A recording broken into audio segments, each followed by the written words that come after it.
No pressure, right? All right. Well, thank you very much for the invitation, and I'm going to see if I'm pointing at the right place and start moving. Oh. How do I advance the slides? Anyone can? Got it. Okay. I'm going to move sort of quickly so that I can showcase our evidence and then talk about action plans.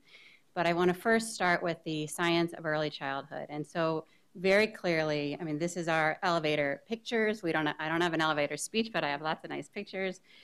This is taken from Jack Shonkoff, and it's really to illustrate, one, that there is a science of early childhood, that the field pays a lot of attention to the ecology, biology, and the important point I want to mention here is that all of these things lead to outcomes in health and development. And what that means to the field is learning, behavior, physical health, mental health, or well-being. And so in early childhood and in the science of early childhood, there is not a disconnect between health and education, both from the beginning to the end and the outcomes. And that should come across, I think, in what I'm talking about today. Another context for this information is that we're talking about and we're working in the area of socioeconomic adversity. And just to point out that nearly half of American children under 5 live in poor or near poor families. So near poor being 200% above the poverty line, which is sort of an incredible portion of the population that we're talking about. And poverty and near poverty as well are associated with negative outcomes across all key domains of child development. So health, learning, social, emotional, behavioral development. And for us, again, we talk about different outcomes, but they're very interconnected, especially early in life. This comes from my colleagues, Clancy Blair and Sibel Raver, and their really nice paper in the American Psychologist in 2012, which illustrates how socioeconomic adversity leads to self-regulation. And I'm going to keep coming back to this idea of self-regulation and what that means, because we consider this one of the core features of how we get to this outcomes for health and academic achievement as well. And so I just wanted to put this up here to show that there's all kinds of complex connections between adversity, genetic background, stress hormones, neural connectivity that have really been beautifully illustrated both in animal studies and in human studies. We're mostly focused on things that we can change. And we're mostly focused on the quality of the caregiving environment. We're primarily thinking about parents and young children when we talk about this, but we're also thinking about teachers and teacher-child interactions. And so there is a bidirectional arrow from quality of caregiving to self-regulation, and I'm going to talk about that next. So this is what we call a developmental cascade. And there's actually up to about, I would say about a decade ago, this was really theoretical. And now there is some compelling evidence from longitudinal studies showing that in different areas that this developmental cascade exists. And what it means is that with each step you take down the cascade, the harder it is to get out of it, and the worse outcomes there are. And so if you look at, from a population level, kids living in adverse circumstances. So we're focusing here on poverty and all the associated risks. And so the ACEs and all of those things are not poverty, but they're certainly poverty related. And that being in that kind of environment leads to higher rates of child dysregulation. And we mean a lot of different things by dysregulation, but it's basically the ability as an infant, a toddler, a preschooler, and I'm going to focus mostly on preschool period here, the ability to regulate your own behavior. So that's about sleep, eating, and emotions, and also impulsive behavior, aggressive behavior, and the like. The other piece that we're very focused on is what it means to be in a family living in an adverse environment or poor environment and have a dysregulated child. And there's compelling evidence from our own work and others' work that having a child who is dysregulated disrupts parenting. And we usually think about it the other way around.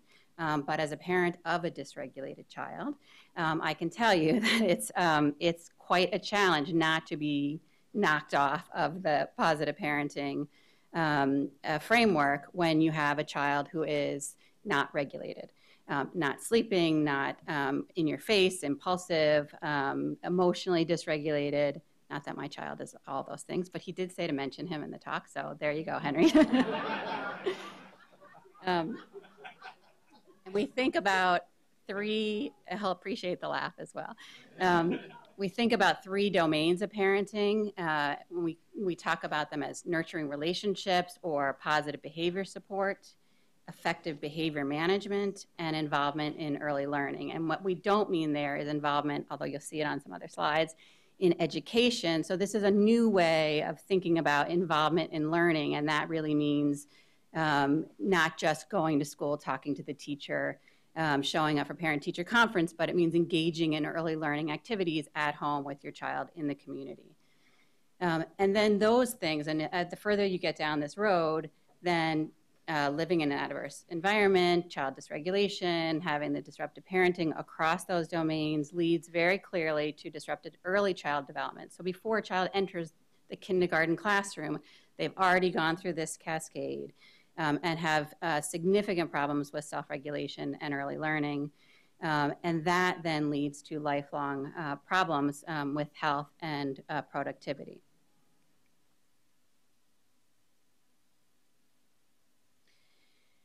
So we know that adversity leads to problems in all these areas. And so then we think as prevention scientists, how can we impact in that developmental cascade? And if we can, there is some hope that we can not only affect one domain, but all of those domains. So I'm going to give you, so this brings us to our program, Parent Corps, and the complicated thing about describing Parent Corps is it's a program and it's an approach. And so I'm going to give you the very simple program definition here so that I can share with you the findings. And then when I talk about an action plan, if I get there in my timing, I will talk more about the approach because it's about both.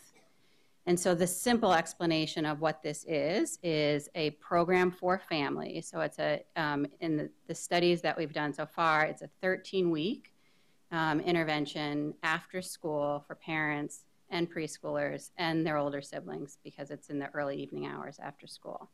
And it also includes a professional development program for early childhood teachers, so for pre-K and kindergarten teachers. So the work that I'm going to be talking about for the rest of the talk is in New York City elementary schools with universal pre-K programs.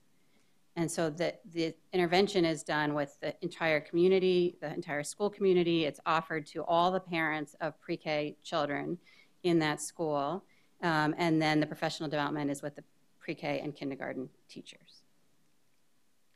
So this is a summary of our findings to date. And I say this really to demonstrate the proof of principle here that if you change, if you can get into that cascade and impact if you can attenuate that chain between dysregulation and disruptive parenting, you can have impact in all these domains. And I'm going to talk about some of these findings in a little bit more detail. So we certainly have evidence that we've impacted parenting, and I'll show you a little bit about that. And that impacts disrupted early childhood development. And here, you could think about this as pre-K to kindergarten. We've shown that it affects self-regulation by normalizing the stress response, which is atypical in many of these children, increasing social emotional skills and competencies, decreasing impulsivity and aggressive behavior, and importantly, impacting early learning, emergent reading skills, math, and writing. And then in the long-term health and productivity domain, so long-term here for us, since we're working with 4-year-olds, is second grade. And so I'm going to show you findings on impact on academic attainment, both on reading and math achievement scores, teacher ratings of academic performance, mental health outcomes through second grade on emotional and in behavioral domains. And then I'll end with our impact on obesity and sedentary behavior and physical activity. So let me just give you a quick background on the study that I'm going to talk about. So this is a study in Brooklyn, New York, in 2 school districts that had, when we started the study, graduation rates of about 50%. And so the graduation rates across the country are higher, not so much higher, but we clearly picked the very high risk school districts to work in. These are mostly Black kids. There's a smaller portion of Latino kids. Of the Black children, it's primarily a Caribbean Black population, and the rest are African American, and that's happens to be the pockets of Brooklyn, New York that we were working in. In this study, we worked with 10 schools. We randomized at the school level, and then we recruited in 4 cohorts or 4 years of children. We have participation in the study from almost 90% of the pre-K population. So that lets us look at the data in really interesting ways and also make some conclusions about generalizability to other similar populations. In the after-school program for parents, we have participation rates of 60% overall. And so I'm going to talk about overall effects, intent to treat, so not looking at participation, and then I'll tell you a little bit about how participation in the program affects some of these outcomes. So just the way to look at this slide is these are effect sizes, and so the 0 line would say that we look at parenting in intervention schools and control schools, and if there was no difference across the board, the lines would be at 0. So we've impacted knowledge, and this is a test for parents. It's pretty hard. Their report on positive behavior supports or nurturing relationships, teacher ratings of involvement in education. And so this is really what the teachers know of the parents coming to school, participating, but also think what the parents are doing at home with their kids.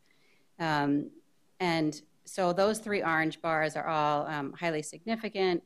Those are intent to treat, so that's for the entire population. If you look at all of those, they're completely related to dose, and so the more sessions you come to, the more you increase. The interesting thing here is that for involvement in education, if you're in a parent core school, even if you don't come to the intervention, you are more involved by teacher report. And that we can look at our findings and figure out that the teachers are learning how to engage families. That's part of our professional development training. And so there are more parents involved in the school. Teachers are doing more outreach to parents, and the parents are more involved. I just want to say a bit about this behavior management. So for these other 2 factors, involvement in education from parent report and behavior management, those are for the very high-risk families. And so parents of kids with dysregulated children in pre-K are decreasing their harsh and inconsistent parenting. Oh, boy. I'm going to keep going. So I'm going to quickly show you our findings after second grade. So we have sustained impact on parent involvement by teacher reports. So these are second grade teachers who are not blind to the intervention, but they're certainly not involved with the intervention at all. And then I'm going to show you quickly slides on sustained academic performance, mental health, and physical health. So this is sort of our punchline slide on reading achievement. So these are actually findings from our kindergarten data that are published. We have mirrored findings for second grade. So we've completely sustained the impact on reading achievement in second grade, and we're about to report on those. So the first bar is for all students. So this would be an intent to treat effect. a very large impact by a school-based reading standard. So this is the same size as an effect from a program like Success for All, which is a school-wide program focused on reading achievement. The next bar shows what happens in the fourth year of having the program in a school. And so I didn't show you our impact on teachers, and that accumulates over time. And so by the time the kids got into the school, after it was operating and running the program, there was a much larger impact. And I'll move to the last bar because these are now students who came in during the fourth year of implementation in the school, whose parents came to the program. And so so the first bar is really our effects that we can report on. I think the last bar is our aspiration and what we're trying to get to. And so the red line across is the size of the black-white achievement gap, and the one standard deviation would be the size of the poor, non-poor achievement gap. On mental health outcomes, we have clear main effects on teacher ratings of behavior problems and emotional problems. This is the entire population. So something to look at is the purple line. So these are urban kids living in the environments that we've talked about with a striking increase in both behavior problems and emotional problems. So I think the emotional problems to me was pretty striking to see. These are anxiety, depression, somatization problems for boys and girls. And then we have a significant impact of the intervention that is accounted for by both participation of the parents and participation of the teachers.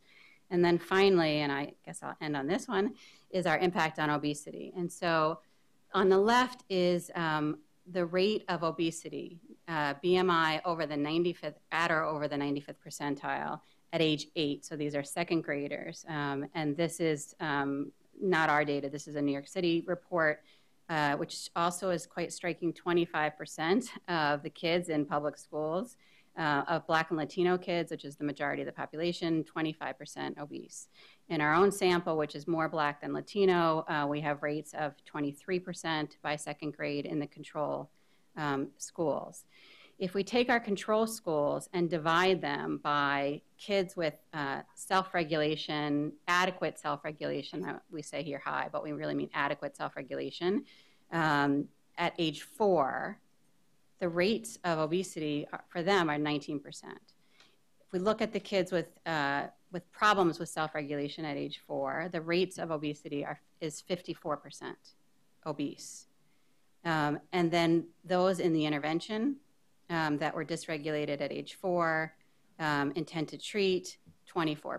So that's, I think it should point out two things. One, the importance in our mind of self-regulation as a very important risk factor for achievement outcomes, health outcomes, mental health outcomes, and also the ability of a preventive intervention timed in the right way, done in the right way to impact those outcomes.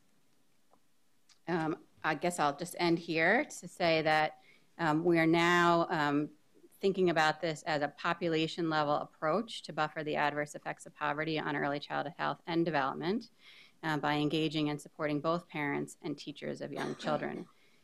We've added elements to the program across the board. So our family program now much more directly focuses on, adds to the initial intervention, which was social, emotional, and behavioral focus. And we now do have additional health components and features. We've added that to our professional development. We've also done a lot of work in terms of implementation supports for a school to implement the program. And then our newest and potentially most important feature for dissemination is our leadership consultation. So this is working with principals not only to implement the program well, but to really change school policies and practices for all kids, but especially kids who enter school with dysregulation and not necessarily ready to learn. Thank you.